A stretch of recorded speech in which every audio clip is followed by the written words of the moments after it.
Jeudi 30 avril, 18h12. En fait, 18h22. Non, en fait, 18h28. Est-ce qu'on va y arriver? Je ne sais pas. En ce moment, je lis de plus en plus. Personnellement, depuis que je suis petite, j'ai toujours aimé lire. Mais arrivée au collège-lycée, j'ai commencé à arrêter petit à petit de lire. Je ne saurais t'expliquer pourquoi. Je pense, en fait, que c'est notamment dû aux différentes lectures obligatoires que j'ai pu avoir à ces moments-là, et qui, ne me donnaient pas très envie. Je me suis un peu éloignée du coup de tout cela.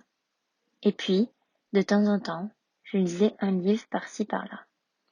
C'est notamment grâce à ma liseuse, car je pouvais facilement lire où que je sois.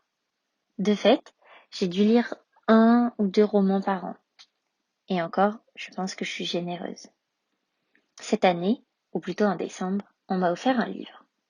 Je l'ai commencé un peu à ce moment-là, puis par la suite, je n'ai pas pris le temps de le continuer. Alors, avec le confinement, puis en tombant malade, j'ai pris davantage le temps de lire. Et j'ai retrouvé ce réel plaisir de la lecture, des intrigues. En plus, ce livre était en anglais. Donc ça me permet de progresser. Alors, en fait, peut-être pas de progresser, mais au moins à peu près de maintenir ma compréhension, va-t-on dire. Ce livre, c'était Big Little Lies, qui a d'ailleurs été adapté en série. Je vous le conseille vivement. Du coup, j'ai mis sur ma liseuse d'autres romans de cet auteur, car j'ai beaucoup aimé sa façon d'écrire, d'amener les intrigues, et puis en plus, ces différentes histoires se passent entre Melbourne et Sydney, en tout cas pour l'instant. Donc, je ne peux qu'aimer. En ce moment, je lis The Husband's Secret, de la même auteure, Liane Moriarty. Et là aussi, j'aime beaucoup ce roman. J'espère pouvoir le finir vite. Du coup, j'ai voulu garder une trace un peu de mes lectures. Le problème étant que je pourrais avoir une sorte de journal de lecture, mais j'aimerais plutôt qu'il soit digital, pour que je puisse l'avoir un peu partout avec moi. Du coup, j'ai décidé de tester Goodreads, vu que ça a l'air d'être l'application la plus populaire dans ce domaine. Est-ce que tu connais? Si jamais tu veux suivre mon profil, je te l'ai mis dans la barre de description. Cela te permet d'avoir des bibliothèques virtuelles pour ranger tes livres, par exemple. Les livres que tu veux lire, ceux que tu as terminés, tes coups de cœur. Tu peux organiser tout cela comme tu le souhaites.